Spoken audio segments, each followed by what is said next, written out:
and find the timing of this fire in France to be just a little suspicious. Just saying. After all, it's only one of the biggest symbols of Christianity in the world.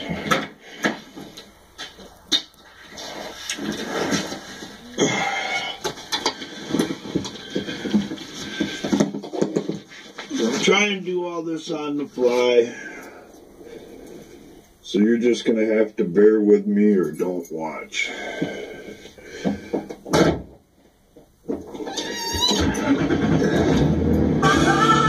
The only platform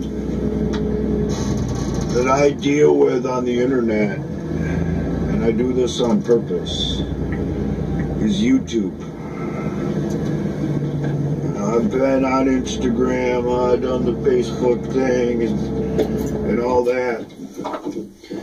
But I only do YouTube because it has the biggest reach, the most influence.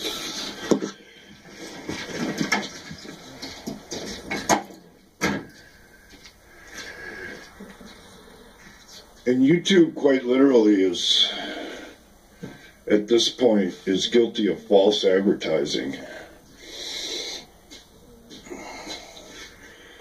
Because it's not for the people, it's for the people who run it. How is that? Because the people who run it decide what narrative is out there in the world. And if it isn't to their liking, then they don't promote it, they don't put it out there.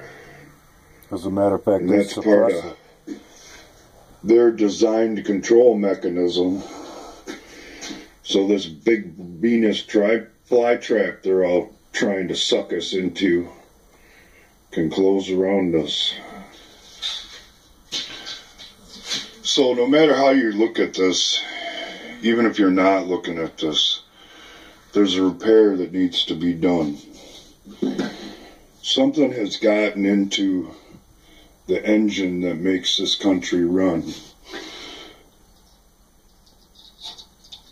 And it needs to be poked around in and rotted out so that the hemorrhaging of our freedom and the engine of our society isn't throwing out fluid all over the place and quite literally leaking out money and the rest of what goes along with our society with it.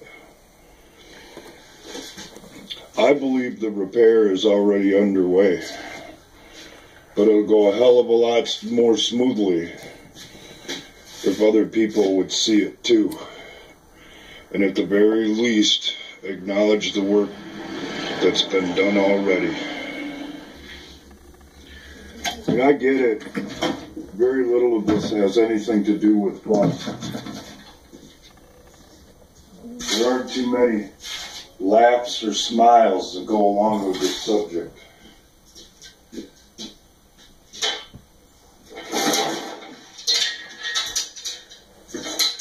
But it's important, because there isn't going to be a whole lot to laugh or smile about if they get their way. They want to turn the world gray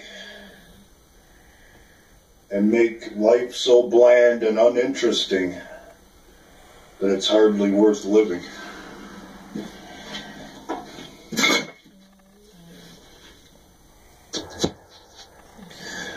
I suppose the real question is that we should all be asking ourselves is, are we prepared to let that happen?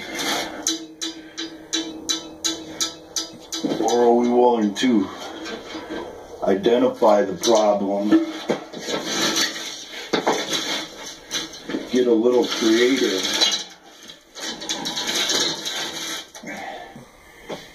and push back against it or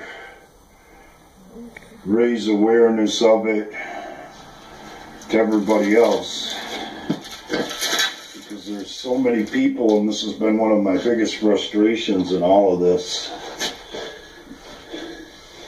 that have no interest in any of this because they think it's a done deal. But it's already too late. And as I have learned from years and years of working on machinery, if you're willing to put in the effort, it's never too late.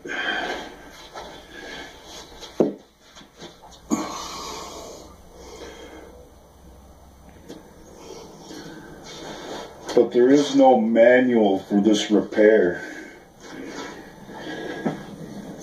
There's no set rule of procedures. It's quite literally all going to have to be made up as we go along.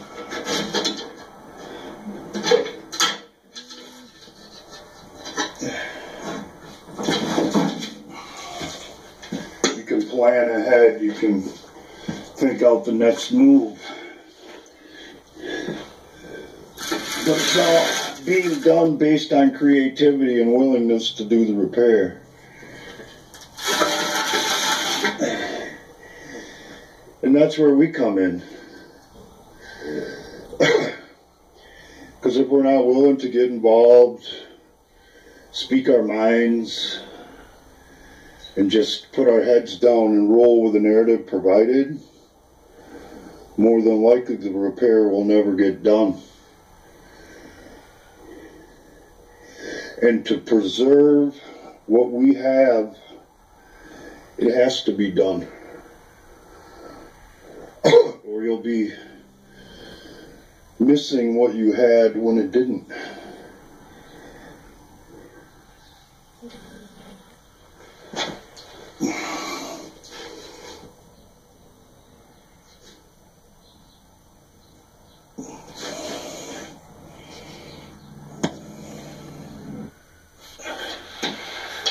That's why I have said,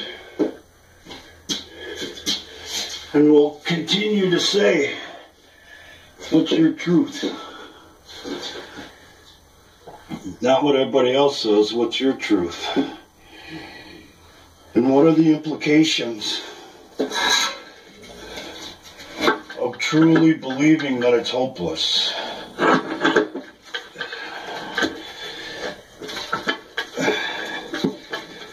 If you give up hope,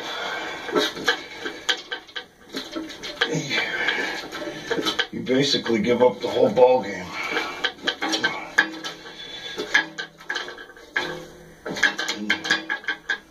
Who among us can afford to do that when so much hangs in the balance? Damn it.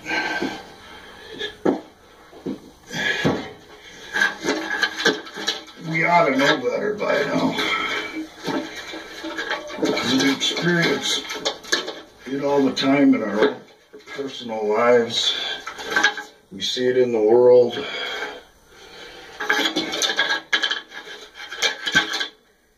If only we're willing to put in the time and effort, and maybe even get a little creative along the way, the job can totally get done.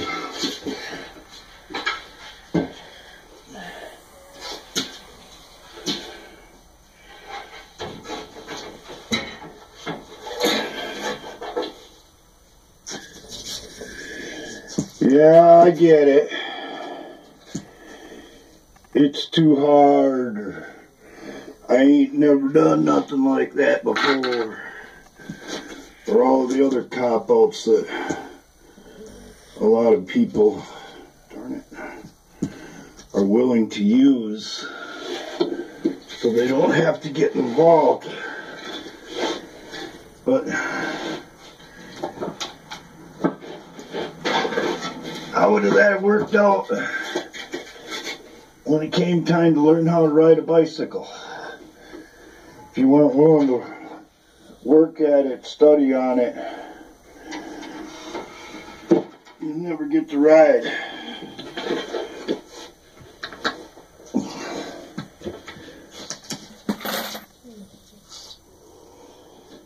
And sure, we might fall down a time or two. We might even skin our knees up a little bit.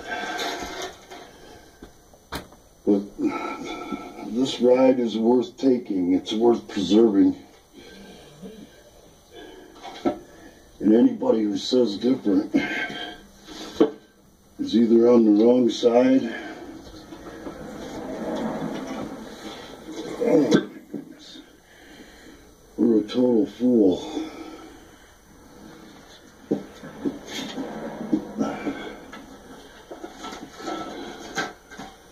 So I will keep saying what I've been saying all along.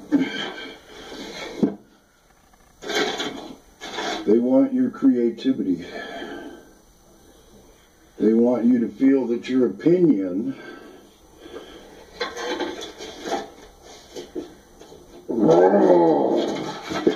isn't worth having. That somebody else knows better than you how to make your decisions for you.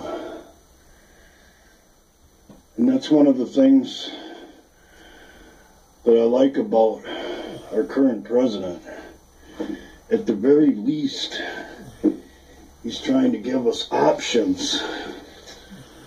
Something the other side doesn't seem too willing to do.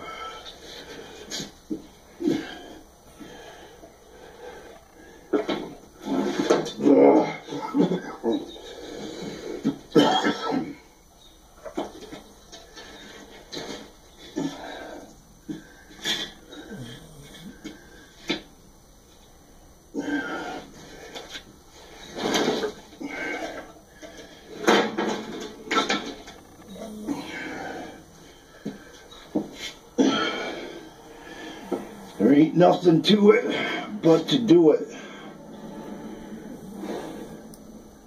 That's how the other side operates. Why can't we?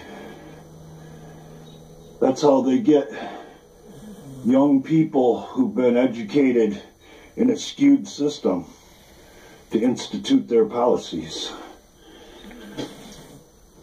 Why can't we turn it around and make it go the other way? We just might end up being surprised by the results. Even though we had to go about it differently than somebody else might have. But that's what free will's all about. And that's why it exists. And quite frankly, that's why the other side wants to take it away. That's why they want your creativity. They want your voice. They want what makes you, you.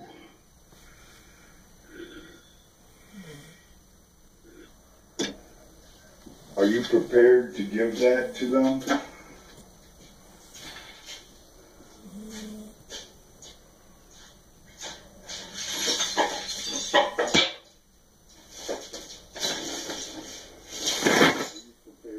Look away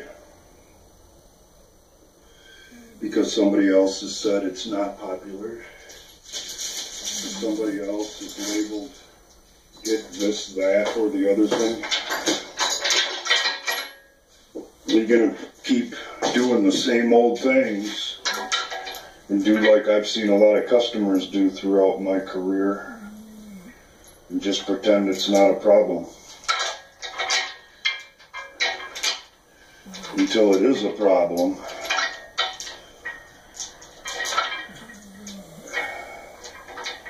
and people don't know what to do about it. Because they ignored the symptoms, signs, and warnings. Because somebody else says, oh, it's no big deal. You don't have nothing to worry about. And they didn't care. They had a ride to work. their stuff was running just fine. So they didn't have anything at stake in what was going on. So they said what sounded good or tried to be reassuring when the consequences of the outcome really had nothing to do with them. So they were allowed to take any position they wanted. And that leads me back to my original statement about YouTube and the reach that it has and why it's become what it's become. If you're creating content, what kind of content do you want to create? When all this is said and done, how do you want to look back on the things that you said and the ideas that you promoted? Because it could matter.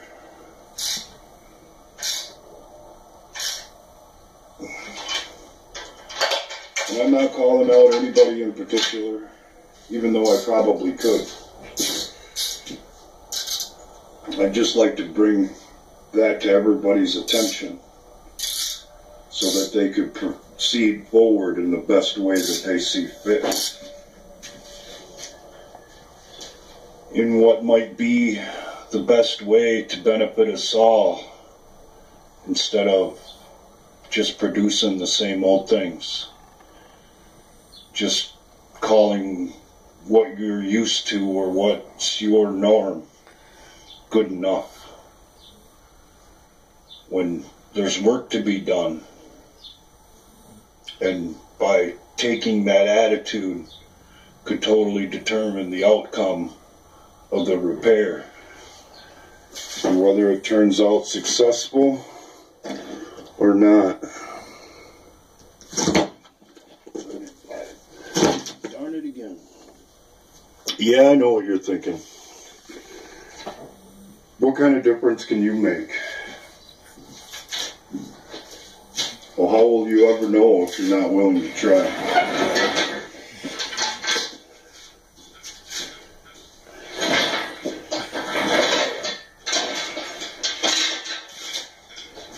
How will you ever be willing, or how will you ever make a difference if you're not willing to try and make a difference?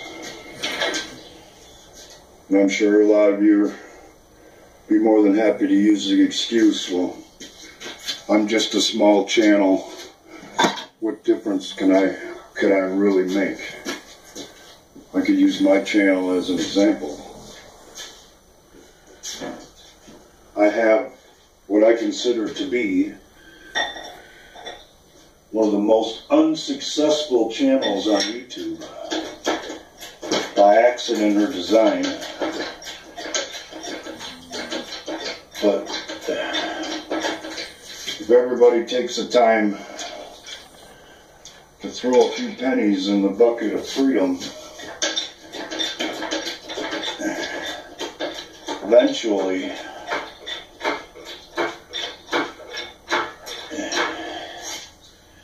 it'll be full of liberty. And if we're not willing to do so individually, how can we ever do it collectively?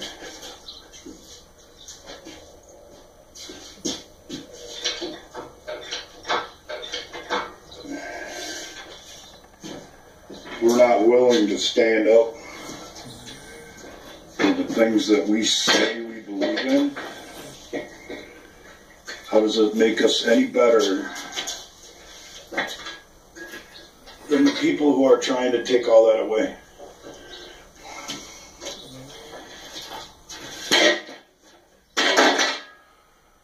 Some kind of effort is a hell of a lot better than no kind of effort.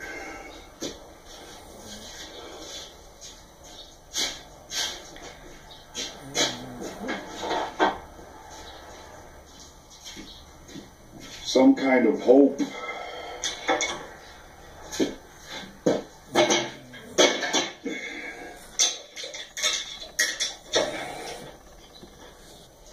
is a lot better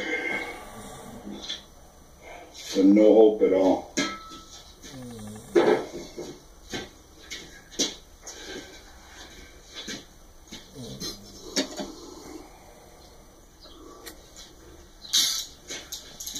So who do you want to be?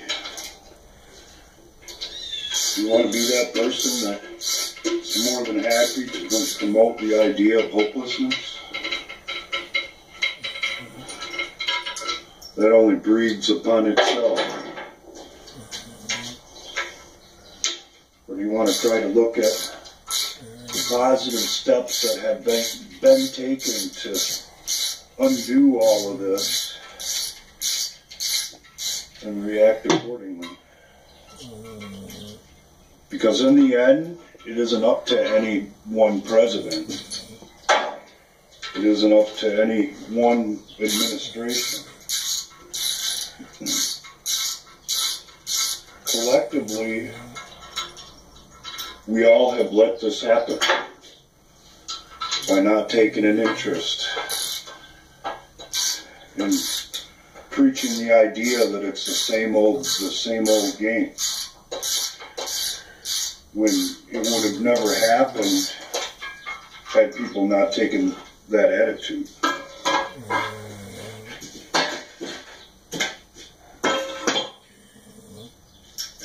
And the definition of insanity, which is what this society is literally on the brink of, is doing the same old thing and expecting a different result. And there are a lot of you out there that know what I'm trying to say, that understand what it's like to have been the victim of someone else's vanity, greed, or what could be many of a whole bunch of different kinds of reasons.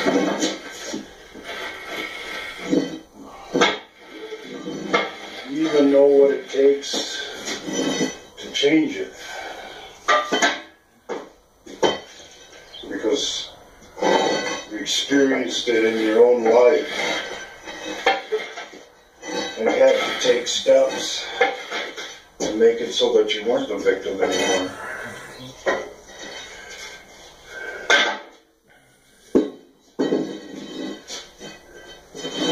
Why can't we do that for our freedom? What is it that makes people so timid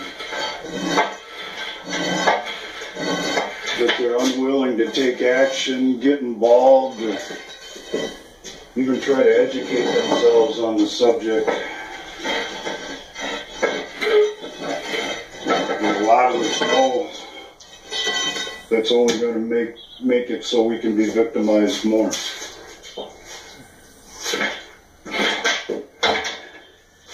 That, to me, quite literally, is insanity.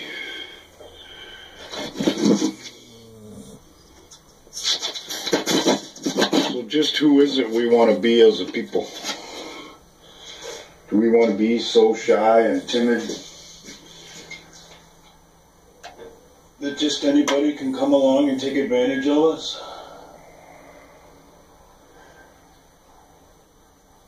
Anybody spend any time on the playground ought to know better than that. Because when you don't stand up to a bully, all you get is more of the same.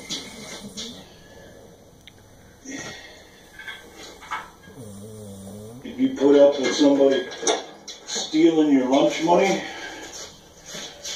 all you're gonna be is going hungry because you didn't have no lunch.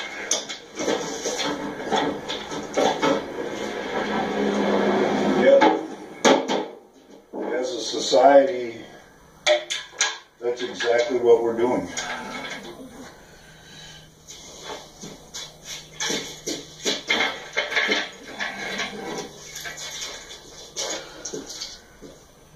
And I, for one, have no desire to participate in the downfall of our society without at the very least say, hey, look at this, folks, what's going on over here? Maybe it ain't quite as hopeless as we have been led to believe.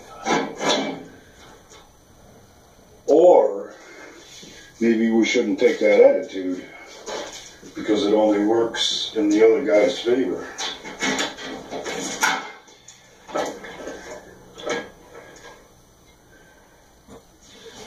Never surrender, never give up, or you fall victim to the other guy.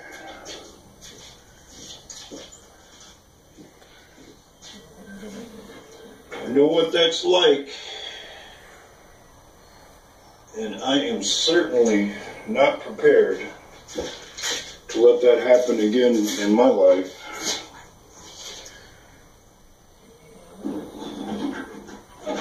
Be it on a personal level or a political level.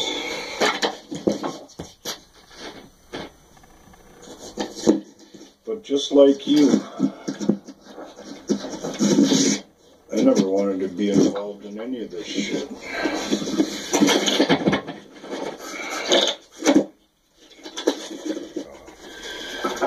They dragged me into it.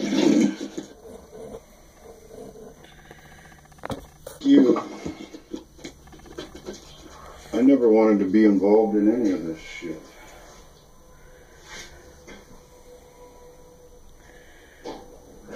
But they dragged me into it. So now I have to play their game. Not necessarily because I want to. Because I have to.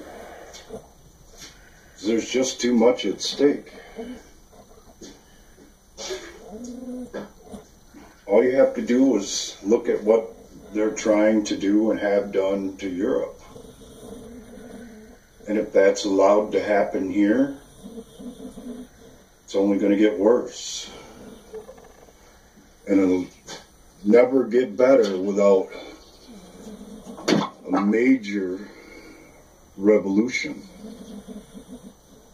And that's something I know for a fact most of you aren't prepared for, no less are willing to get involved with.